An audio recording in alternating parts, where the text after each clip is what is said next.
Mateus 18, 21. E sendo assim, nós hoje à noite encerramos a série baseada no capítulo 18 de Mateus. Hoje é a última mensagem, então, a respeito do capítulo 18 do Evangelho segundo Mateus.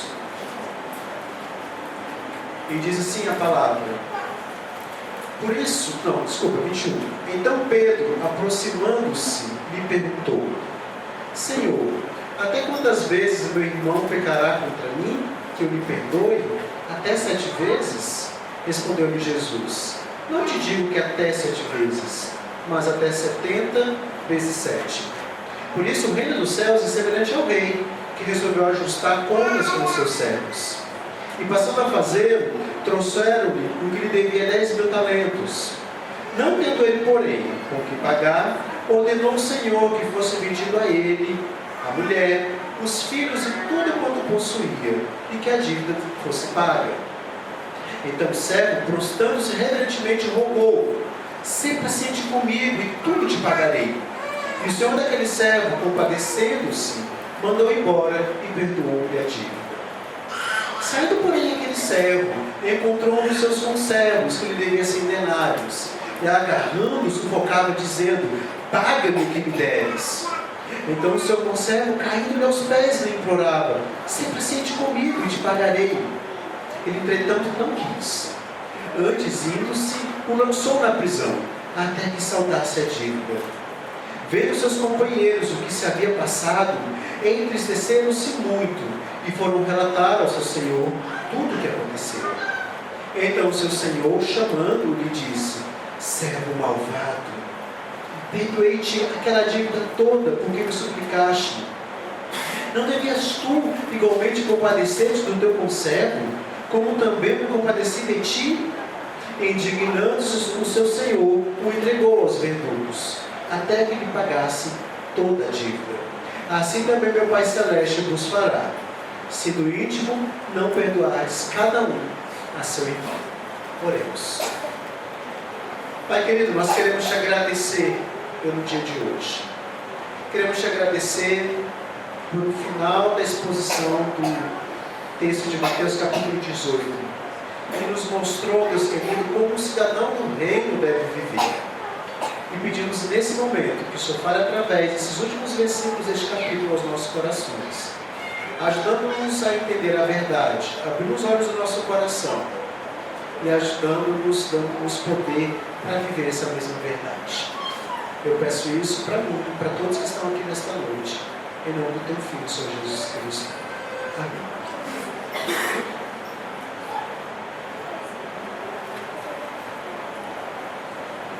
O acordo era cancelar bilhões de dólares em débitos. Uma ação sem precedentes nas relações internacionais. As nações representantes da cúpula do G8, em 2005, decidiram cancelar o débito de 18 países da África, que estavam altamente endividados e se qualificaram para receber o perdão da dívida. Foi a maior anulação de um débito entre nações, hoje o débito de nações, da história do mundo. Esta ação do G8 testificou a capacidade das nações de comporem-se, de se unirem para perdoarem dívidas em dinheiro com outros países. Países que se uniram em prol de uma causa maior do que a causa econômica, em prol de uma causa humanitária. Foram 40 bilhões de dólares, muitos zeros. E algo ficou muito claro: cancelar um débito enorme dá muito o que falar. E cancelar um débito enorme dá trabalho, é difícil.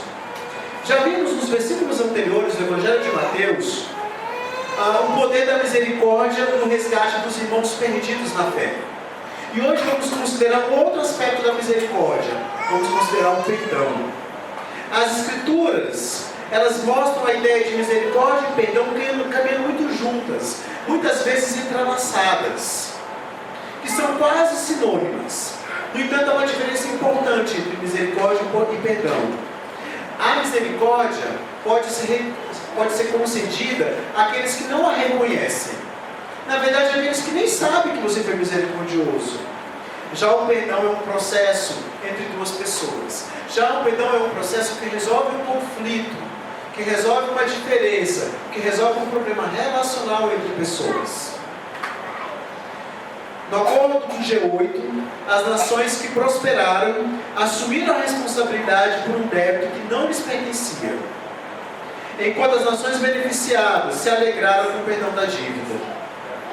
O texto lido refere-se a uma anulação de dívida, mas uma dívida muito mais significativa do que a dívida dos países africanos para com os países mais ricos. Uma dívida grandiosa, impagável, impossível de ser quitada. Nós começamos essa perícope, esse texto, com uma pergunta do apóstolo Pedro. E mais uma vez Pedro demonstra que é o apóstolo que não consegue pensar fora do quadrado. Mais uma vez Pedro demonstra que ele tem um limite no raciocínio dele, tem um limite na visão de todas as coisas que ele tem, e ele só pensa dentro desse limite, só pensa dentro desse quadrado. O texto que nós lemos abre-se com uma pergunta de Pedro. E Pedro pergunta: mas Senhor, até quantas vezes o irmão pecará contra mim, para que eu lhe perdoe? Aí o próprio Pedro já dá uma resposta, ele dá o quadrado dele, ele dá o limite, 7 vezes.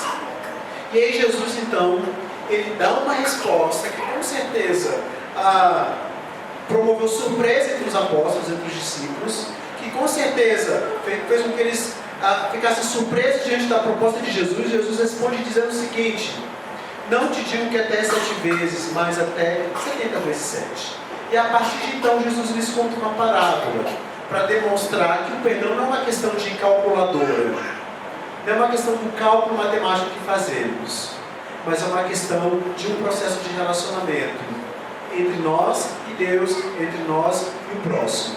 Um relacionamento com o próximo que revela o meu relacionamento com Deus. E eu quero então que junto comigo nós olhemos para esse texto e possamos ver então algumas verdades que ele nos apresenta. Pedro estava tentando avaliar coisas que pareciam não fazer sentido. Jesus acabara de dar uma lição elementar sobre como lidar com o pecado dos irmãos da comunidade da fé, o que nós pregamos no domingo passado, Mateus 18, 15 a 20. Pedro queria definir bem as coisas, mas a gente fica imaginando assim: não, tá bom, você está falando que eu tenho que ir lá, resgatar o irmão perdido, que eu tenho que confrontar o irmão, aí que eu tenho que chamar mais alguém para confrontar junto, depois eu levo a autoridade, a liderança da igreja. Tá, mas tem um limite para isso, não tem? Até quando a gente vai fazer isso? Pedro queria as coisas bem definidas. Qual era o valor do perdão? Era a pergunta de Pedro. E ele já dá uma resposta, porque Pedro não consegue ficar calado, né? Ele já responde 7 vezes. Mas Jesus oferece a Pedro um exercício de multiplicação divina. Quanto é 70 vezes 7? Jesus deixa claro para Pedro o seguinte: Pedro, o que você precisa não é de uma calculadora. Você precisa de renovação do seu entendimento.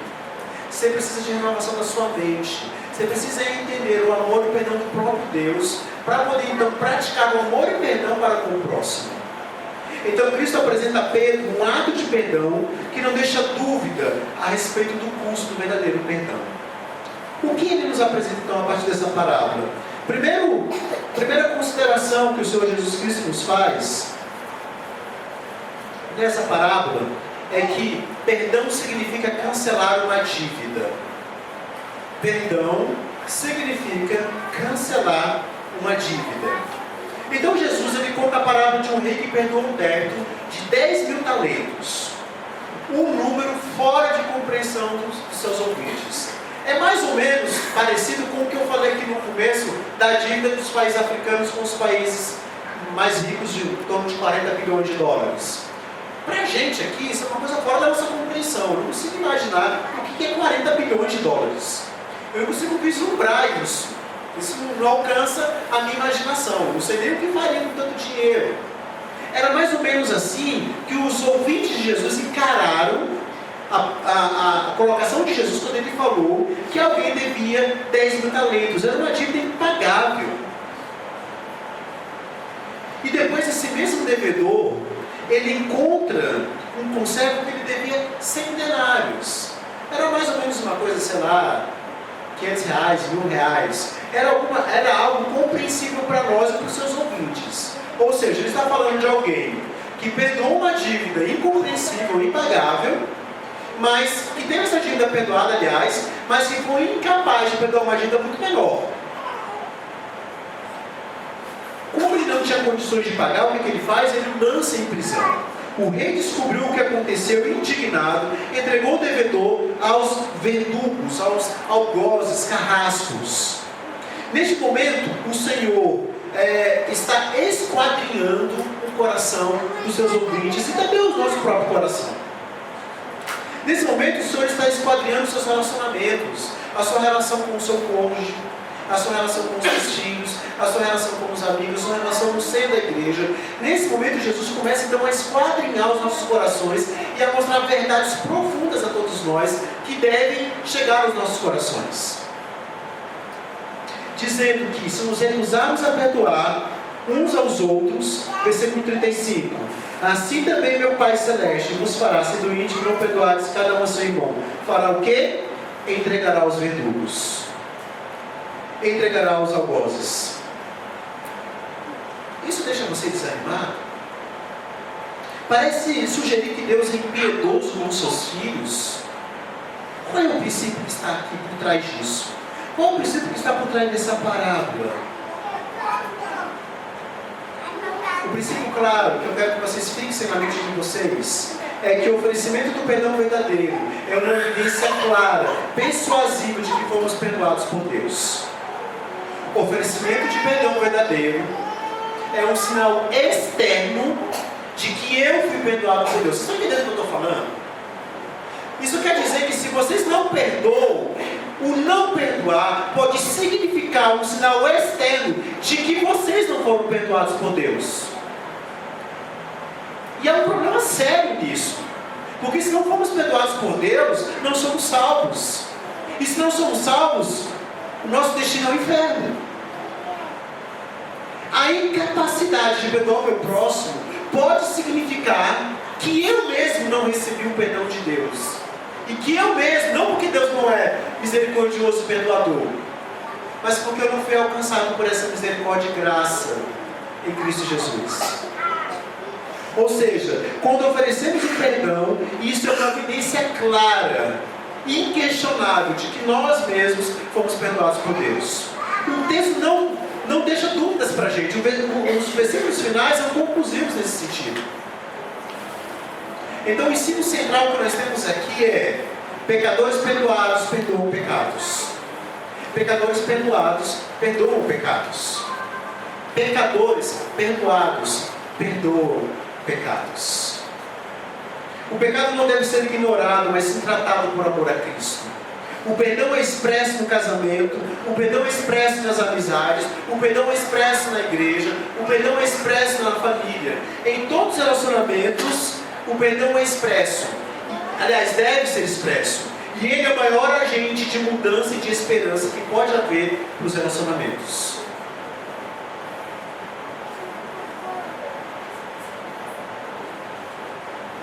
Só que nós temos um grande problema. Nós temos a tendência de usar os padrões de avaliação humanos. E a gente começa a pensar que nossos pecados comuns, entre aspas, contra o nosso cônjuge estão no livro dos centenários. A gente sempre quer se encaixar naquele que deve os centenários. A gente não quer se encaixar naquele que deve os 10 mil talentos. Nós queremos sempre nos encaixar. Então pensa assim: não, eu sou meio preguiçoso, meio iracundo, meio ansioso, meio indiferente, meio indelicado, meio emburrado. Eu sou meio assim. Eu não sou tão pecador assim. Agora, fulano que adulterou, fulano que matou, fulano que furtou, fulano que fez isso ou fez aquilo, esse sim é pecador. A nossa tendência é nos encaixar no centenário, na vida de centenários, e não na de 10 mil talentos. Não é isso que Jesus queria dizer, gente. Jesus queria dizer que nós somos aqueles que devem os 10 mil talentos. Que nós é que devemos a dívida imperdoável. O Senhor aqui da parábola é o Deus Pai. E o céu aqui somos nós. E a nossa dívida com esse Deus é impagável. Só que a gente se encaixa no outro. A gente quer se encaixar naquele que deve uma dívida pequenininha. Ah, mas o pecado não é tão grande. Então, qual a conclusão que chegamos? Eu não sou tão mal assim. Eu sou melhor do que fulano. Eu sou melhor do que ciclano. Porque eu não cometi o mesmo pecado que eles. Eu não tenho os pecadinhos aqui, mas esses pecadinhos meus aqui não são tão problemáticos assim. Quando permitimos que o pensamento, esse pensamento chegue a esse ponto, nós não compreendemos Mateus 18. E nós não compreendemos o ponto central do Evangelho. O nosso bondoso Pai Celeste se importa profundamente com qualquer pecado que cometemos. Ou com qualquer pecado que cometeram contra nós. E Ele não ignora nenhum desses pecados. Essa parábola que nós acabamos de ler, o servo impiedoso, em sua prática de cancelar, e o Senhor, na prática de cancelar uma dívida enorme do servo impiedoso, Ele mostra para a gente exatamente como Deus nos trata. O perdão exige que alguém tome um curso sobre si. Aquela dívida foi para o bolso de quem? Do rei. Alguém tinha que pagar. O próprio rei pagou a dívida devida a ele. Todo perdão significa cancelar uma dívida. Agora nós precisamos entender, a nossa dívida com Deus Pai é enorme, impagável. Eu não consigo quitar essa dívida. A indiferença que cometo com o meu próprio pecado e a justificativa que eu dou diante de Deus, e eu passo então a entender o seguinte: o Salvador, para mim, não é um Salvador menor do que o Salvador para o outro que cometeu um pecado muito maior do que o meu. A gente começa a diminuir a cruz. Quando eu não tenho entendimento claro do meu pecado e claro da santidade de Deus, a cruz é diminuída. E ela não se torna mais tão relevante na minha própria vida. E eu passo a achar que ela é relevante só para a vida do outro. Não é isso que Jesus quer nos ensinar aqui. O Senhor, benevolente, representa Deus. O servo que não perdoa demonstra não ter entendido o significado do perdão que ele mesmo recebeu. Portanto, é fundamental reconhecermos a posição daquele contra quem nós pecamos. Nosso pecado é cometido contra Deus. Todo e qualquer pecado de pensamento, de sentimento, de desejo, de palavras, de ações, de escolhas ou de não escolhas, todos os pecados são cometidos contra Deus. Todos. E isso nos coloca na classe do devedor de 10 mil talentos.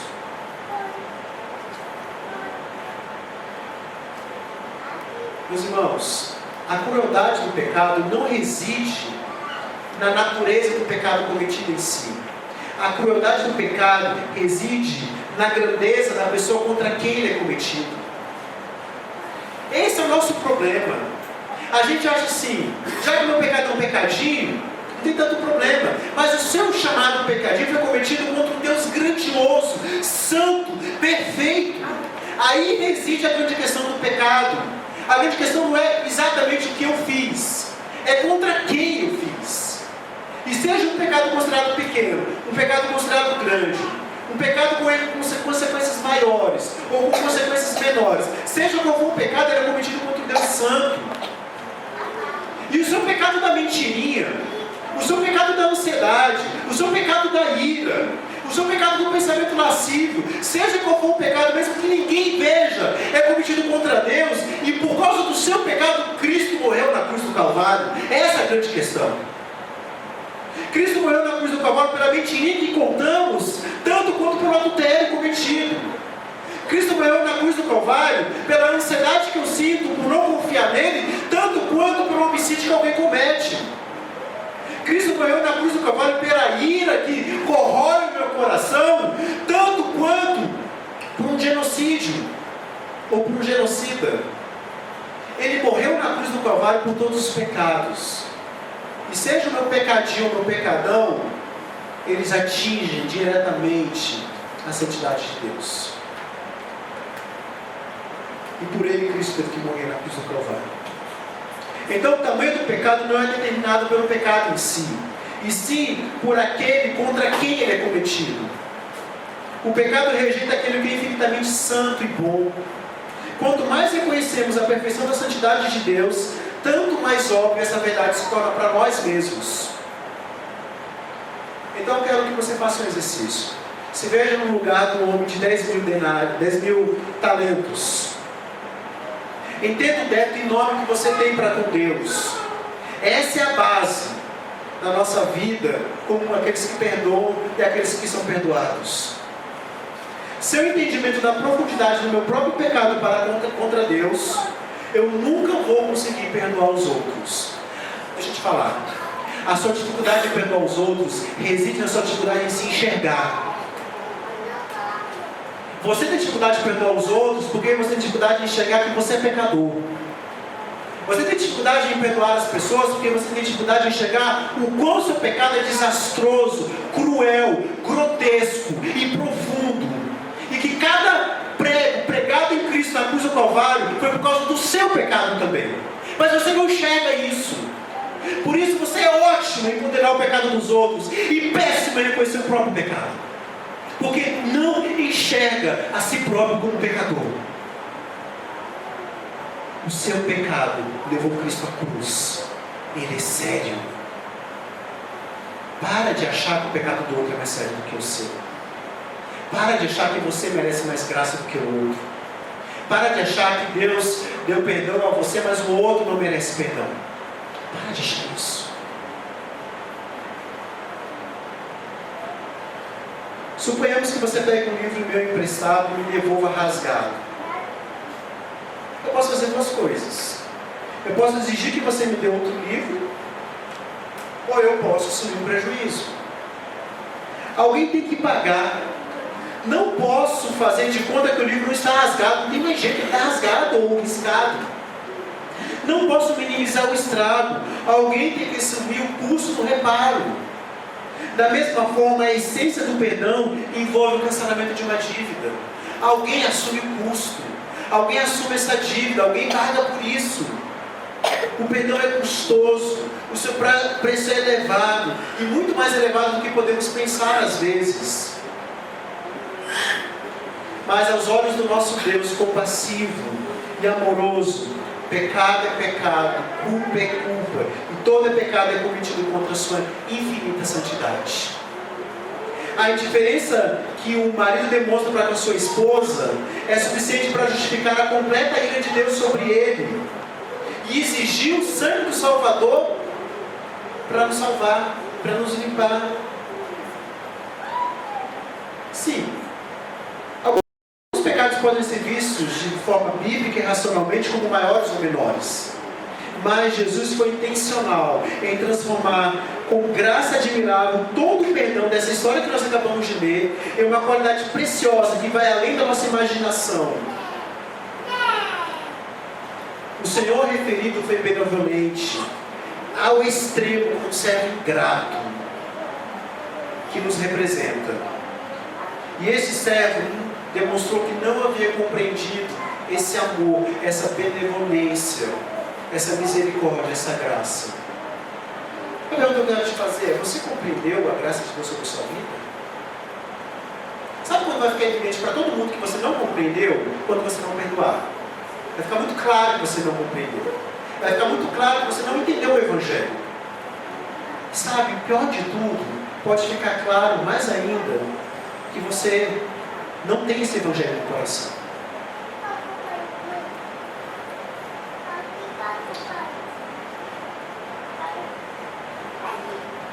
Sem entender o nosso pecado contra Deus e as riquezas do seu perdão para conosco, nunca vamos conseguir perdoar as pessoas. Todos nós precisamos de um Salvador que fique entre nós e a ira de Deus. Todos precisamos do nosso Salvador. Jesus pagou o nosso débito. Ele nos concedeu a sua posição perfeita diante de Deus Pai. Portanto, qualquer limitação em perdoar o próximo é inconcebível aos cidadãos do reino. Você é o homem de 10 mil talentos, que deve 10 mil talentos. David Harvey, no seu livro Quando Pecadores Dizem Sim, ele fala que 3 coisas precisam ser abertas para que o perdão se mova. Né? É como se fosse 3 canos. Ele fala: o primeiro é controlado pela pessoa que pecou. Ela precisa se arrepender e pedir perdão. As outras 2 são controladas pela pessoa contra quem se pecou. Uma é a misericórdia. Ela livra a pessoa que pecou de estar sujeita à punição por seu pecado. Para abrir essa válvula, o ofendido deve renunciar à tentação de dizer como servo rancoroso: paga-me o que deves, paga-me o que me deves. Quando a gente fica segurando na blusa daquele que nos deve, sacudindo e mandando ele pagar, nós não estamos sendo misericordiosos. E a terceira válvula do ofendido é que o ofendido aceita o custo do pecado. O custo da dor emocional do pecado cometido contra você. A dor que te envolve, que te isola, que te pune. Sabe, quando a gente assume esse custo sobre os nossos ombros, doeu, machucou, mas eu assumo o custo e eu não vou exigir que Ele pague pelo mal feito contra mim, nós estamos imitando Cristo. Nós estamos nos parecendo mais com o Senhor Jesus Cristo. E não é esse o alvo de todas as coisas? Gente, a gente está aqui, não é para ficar sentado ouvindo alguém falar alguma coisa que é legal para a gente, não. Não é uma proposta de autoajuda para eu me sentir melhor comigo mesmo. Não é uma proposta assim de 10 passos para como eu conseguir amanhã viver um dia melhor. Não é. A ideia do que a gente está fazendo aqui não é essa. A ideia do que a gente está fazendo aqui é fazer você ser parecido com Cristo. Porque esse é o sentido da vida, isso é que dá significado às nossas vidas, ser como Cristo. E se você quer ser como Cristo, você tem que assumir sobre os seus ombros o custo da dívida contra você e perdoar aquele que te ofendeu. Como Cristo assumiu sobre os ombros o pecado, os nossos pecados. É sentir um pouquinho daquilo que Deus disse que fez com o Filho, sendo esmagado na cruz. É sentir um pouquinho disso quando eu perdoo alguém. Porque sim, me machucou, houve um custo, houve uma dor. E às vezes houve até prejuízo financeiro. Mas eu estou assumindo esse custo. Eu estou pagando pela pessoa. Quando perdoamos, assumimos o custo do pecado. Livramos o ofensor da punição merecida por ele. O perdão então libera o pecador, encerra, cancela, apaga a conta do pecado. Sabe qual é a grande questão que a gente se pergunta às vezes? Tá, tudo bem, você está falando isso aí, é muito interessante.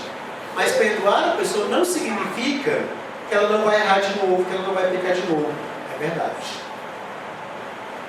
É um risco. Não significa que a pessoa não vai fazer o mesmo de novo. Porque presta atenção mais uma vez. A grande questão não é a pessoa.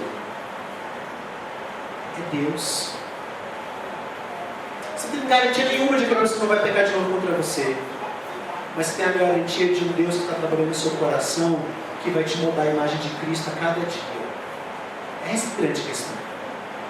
A grande questão do perdoar ou não perdoar é uma grande questão da minha relação com Deus.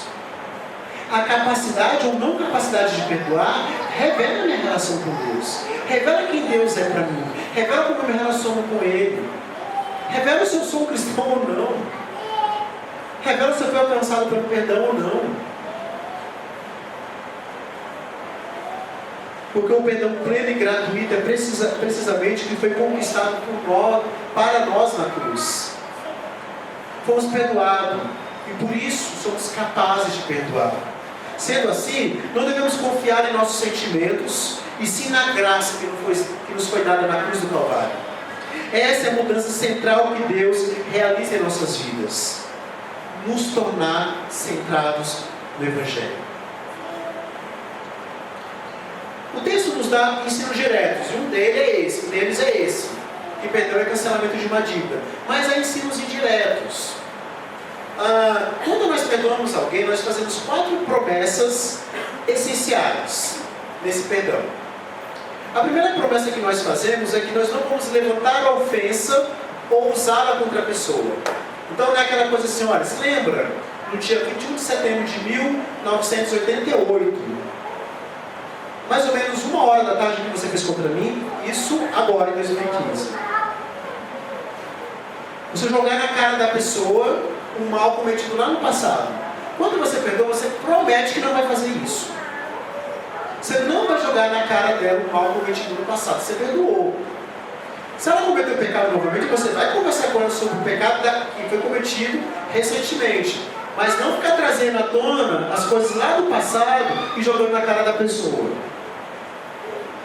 A segunda promessa que você faz é que você não vai fofocar, não vai difamar, não vai falar mal da pessoa.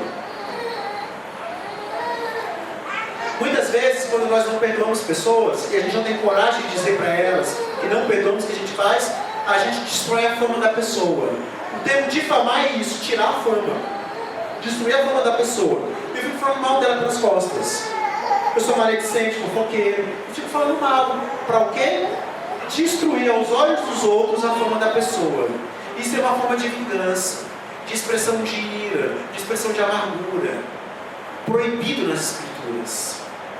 Quando eu faço isso, eu não perdoei. A terceira promessa que nós fazemos é de não ficar remoendo, repensando as ofensas, fazendo um replay daquilo que aconteceu no passado dentro de nós mesmos. E a quarta promessa que nós fazemos é de que eu não vou permitir que essa ofensa fique entre mim e você e prejudique o nosso relacionamento. Então, eu não jogo na cara da pessoa, eu não difamo a pessoa, eu não fico remoendo o mal cometido e eu não vou deixar um muro nos separando, nos distanciando no relacionamento. Vocês estão entendendo que perdão então tem a ver com promessas, não tem a ver com sentimentos. Jesus não está falando de sentimento aqui. Se você sentir vontade, naquele dia que Deus falar de uma forma especial e você tiver um sentimento diferente, você vai perdoar. Não. O texto fala que nós devemos perdoar. Eu faço uma promessa de lutar contra os meus sentimentos de amargura, de ira, de vingança. E eu não vou agir com aquela pessoa conforme o mal que ela fez contra mim.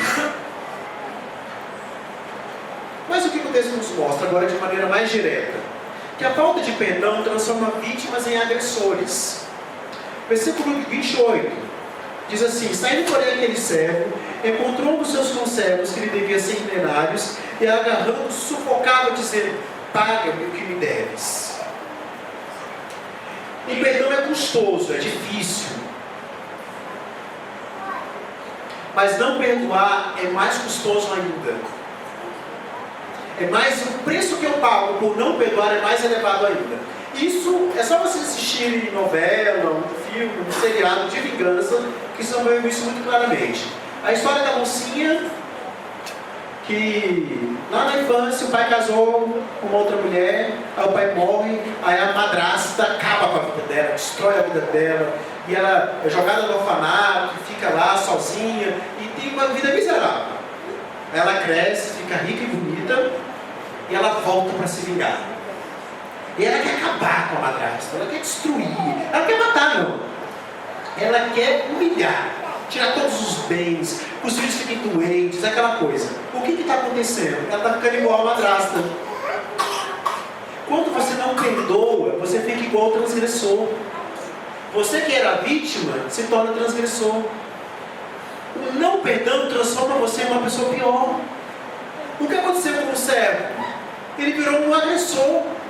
Ele virou alguém pior. Porque o não perdoar transformou o coração dele para pior. Nossa reação natural ao pecado nem sempre é espiritual. Nós temos a tendência então de tentar promover justiça com as próprias mãos. Alguns fingem o meio termo, alguns tentam o meio termo e fingem que nada aconteceu. E tentam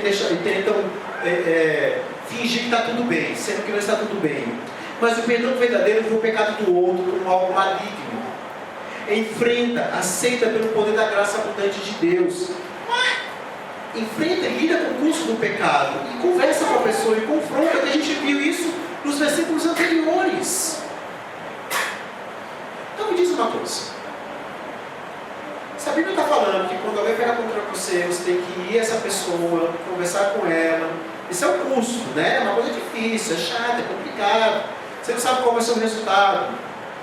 Por que ao invés de você fazer isso, você conta para todo mundo o pecado da pessoa e não conversa com ela? Está fazendo o contrário do que a Bíblia fala.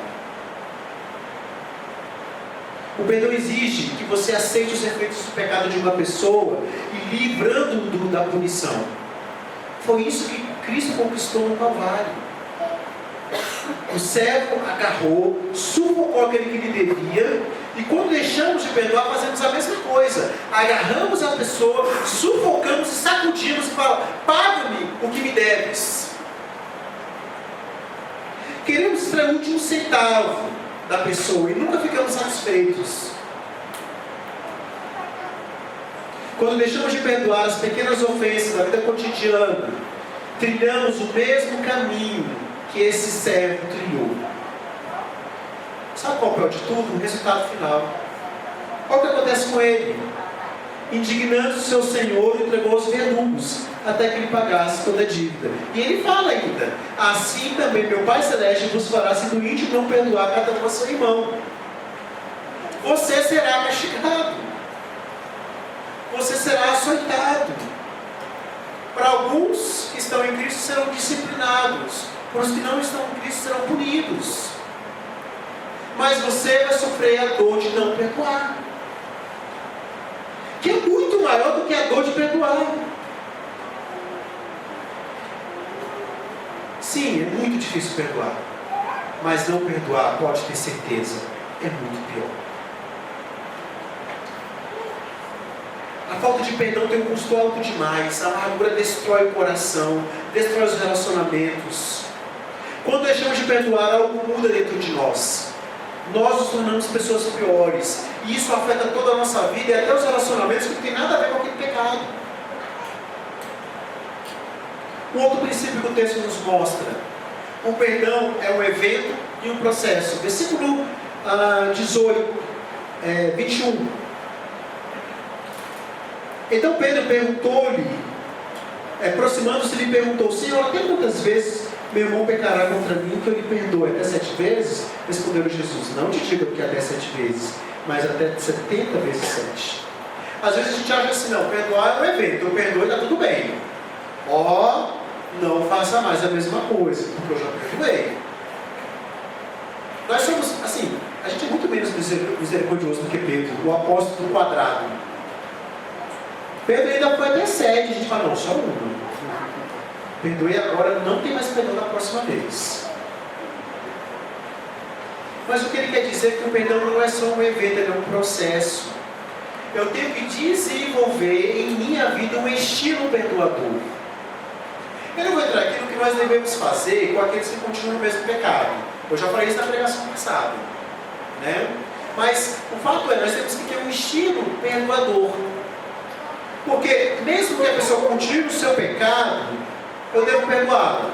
Agora, como eu vou tratar o pecado dessa pessoa, é uma outra história que eu já falei no livro passado. Mas o perdão sempre deve ser dispensado à pessoa, independente das vezes da quantidade de vezes que ela pega contra mim. Corremos o risco de andar em posições erradas e opostas a que Jesus está nos mostrando aqui. Então, o que isso quer dizer? Que, por exemplo, seu cônjuge, você tem que perdoar ele diariamente. Porque todos os dias ele vai fazer uma besteirinha. Os irmãos da igreja, você tem que perdoar dominicalmente. Porque cada domingo um deles vai fazer uma besteirinha. O colega de trabalho tem que perdoar diariamente, porque ele também vai fazer algumas besteiras, algumas coisas que você não vai gostar. E assim vai. O perdão não é só uma coisa que eu faço uma vez e nunca mais. Imagina se fosse a nossa relação com Deus assim. Não. No dia que eu me converti, Deus me perdoou e ok, nunca mais.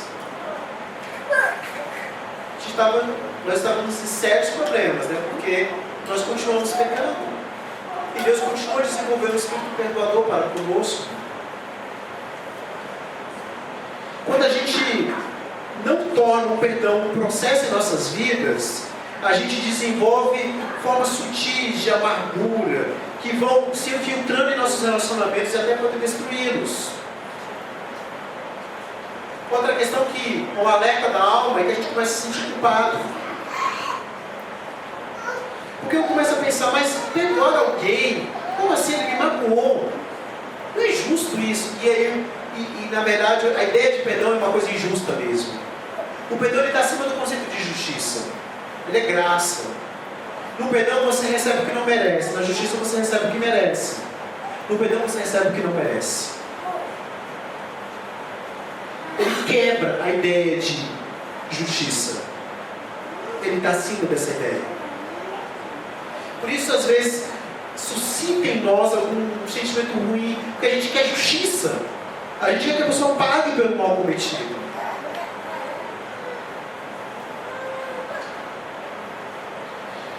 O último princípio que nós podemos aprender com o perdão é que o perdão renuncia o velho para edificar o novo.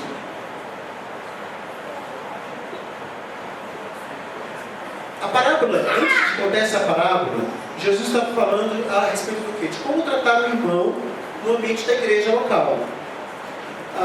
E o pecado sobre o qual não houve arrependimento.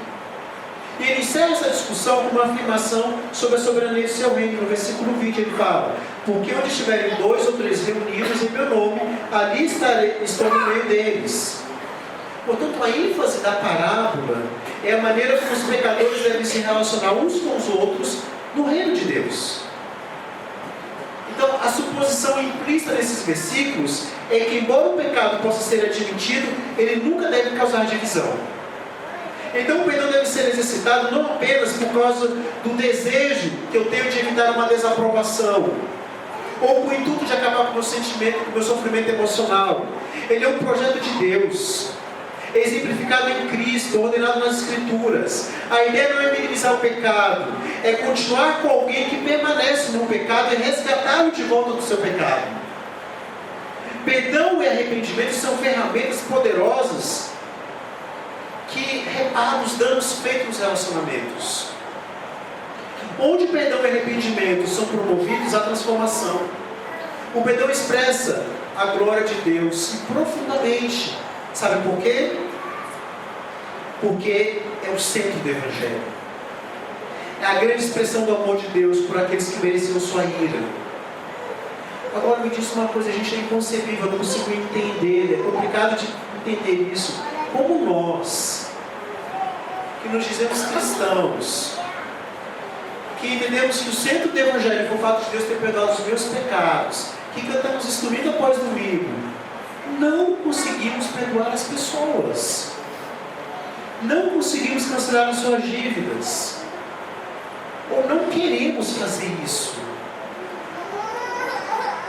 Você está percebendo que não encaixa? Não encaixa uma coisa, não encaixa você ser um evangélico, um cristão, e não perdoar. Água e óleo. Não tem como, as coisas não caminham juntas. Ter um coração perdoador, uma atitude perdoadora, é central para revelar que você é um cristão verdadeiro. Jesus diz: se teu irmão pecar contra ti, vai repreende entre ti e ele só. Se te ouvir, quem achas o teu irmão? Ele traça passos básicos a dar se não houver arrependimento e não para ocorrer a reconciliação. Em Mateus 18, agora fechando o capítulo todo de Mateus, vai nos mostrar então como é que é um servo do reino de Deus. Eu quero que você comece a refletir se você é assim. Como é que é um cidadão do reino? Como é que é o embaixador do reino? Como é que é alguém que as pessoas olham para ele e falam assim: esse pertence ao reino de Deus? Como essa pessoa é? Versículos 1 a 5, ele fala que essa pessoa é uma pessoa humilde. Versículos 6 a 9, ele fala que essas pessoas não devem ignorar o pecado, mas levar o pecado a sério. Versículos 10 a 14, falam que essas pessoas podem se perder e ficar inconstantes e devem ser resgatadas por aqueles que estão firmes na fé. Versículo 15 a 20 fala sobre a confrontação pessoal, a disciplina corporativa da igreja. E o versículo 21 a 35 fala sobre o perdão, inserido nesse contexto maior, que quer dizer, não quer dizer fazer vista grossa ao pecado. Portanto, perdoar não significa deixar o pecado de lado, perdoar não significa fingir que está tudo bem, perdoar não significa deixar a pessoa no seu caminho, perdoar significa tratar esse pecador, mas com graça e misericórdia, mas sim, tratar o seu pecado. amar o pecador com graça e sabedoria. Portanto, meus irmãos, essa parábola do servo impiedoso destaca uma típica tendência que há em nós. Nós erramos mais em não perdoar do que em perdoar. Sem a graça de Cristo operando em nós, perdoar não é parte do nosso estilo de vida. Trocando em miúdos, essa passagem nos ensina que apenas aquele que reconhece profundamente o quanto foi perdoado, apenas aquele que reconhece profundamente o quão pecador é, e quanta graça houve sobre sua vida, consegue de fato perdoar aqueles que cometem pecados às vezes muito menores contra eles. Você nunca perdoará ninguém se não conseguir entender de fato o perdão recebido. Se você não perdoa, significa que você não entende o perdão recebido por você. Então considere a dívida desses dois servos. O servo impiedoso devia ao rei milhões de reais. Porém, o seu devedor devia uma quantia muito menor, alguns mil reais. A primeira quantia representa o quanto nós pecamos contra Deus e fomos perdoados na morte e ressurreição de Cristo Jesus. A segunda quantia representa o quanto nós somos chamados a perdoar, e uma dívida muito menor do que aquela que nós temos. A Bíblia não está minimizando a seriedade do pecado cometido contra nós aqui. O salário de 100 dias de trabalho é uma soma significativa em qualquer cultura. A parábola do servo impiedoso enfatiza graça, perdão, totalmente maravilhosos, estendido a todos aqueles que estão em Cristo Jesus. Algo muito além da nossa compreensão. E quando nos rebelamos, quando nos recusamos a perdoar, pecamos profundamente contra Deus. Voltamos as costas para o que Cristo fez na cruz do Calvário. Ignoramos a obra de Deus. Ele assumiu o custo por nós. Ele morreu como sacrifício substitutivo por nós. Ele pagou a nossa dívida. Portanto, meus irmãos, Ele nos chama a fazer o mesmo. Perdoar aqueles que pecam contra nós. Eu tenho certeza que nenhum de nós aqui em sã consciência vai dizer: não preciso ser perdoado, eu não sou santo demais, eu não cometo nenhum pecado. Porém, todas as vezes que deixamos de perdoar, demonstramos essa crença operando em nós. Quando eu deixo de perdoar alguém, eu estou dizendo: eu não preciso ser perdoado. E quando eu digo eu não preciso ser perdoado, eu estou dizendo: eu não preciso de Cristo. Eu renego a obra de Cristo na cruz do Calvário. Eu dou as costas para o que Cristo fez por mim na cruz. Eu sei que você não vai ter coragem de dizer isso com palavras, mas quando você não perdoa, é exatamente isso que você está dizendo. O que você comunica realmente é: eu não sou tão pecador, eu não sou tão ruim assim. E essa é uma mentira sutil, mas deslavada. Nós nunca podemos retirar de nós a categoria de pecadores. E quando pensamos assim, deixamos de ver claramente o quão carentes, o quão necessitados somos de graça constantemente. Fizemos coisas muito piores contra Deus, muito piores do que qualquer pessoa faz contra nós. John Owen, pregador do século XVIII, disse o seguinte: a semente de todo pecado conhecido está no meu coração. Preciso avaliar a condição do meu coração quando alguém peca contra mim. Preciso me autoavaliar quando isso acontece. E isso é ser humilde. Você tem diante de si duas escolhas: perdoar, buscar a pessoa, se reconciliar com ela, ou banir a pessoa da face da terra. Se escolher o segundo caminho, o segundo curso de ação, vai revelar o seu próprio coração e vai revelar que você ainda não entendeu o que é perdão. É algo sério supor que você é incapaz de perdoar os pecados cometidos contra você. É algo sério não perdoar os ofensores. É algo sério achar que você merece graça e perdão e o outro também não é digno de receber essa mesma graça e perdão da sua parte. É algo sério não buscar o perdão e não perdoar o pecado cometido. Que Deus nos dê a graça, meus irmãos, de, como John Newton falava, entender que a imutabilidade do amor do Senhor e as riquezas da sua misericórdia são mais ilustradas no fato de que Ele outorga muitos perdões ao seu povo do que no fato de que seu povo não necessita de perdão algum. Que nós possamos entender que nossa imensa dívida foi perdoada e que não temos escolha, temos que perdoar. Não temos escolha. Oremos.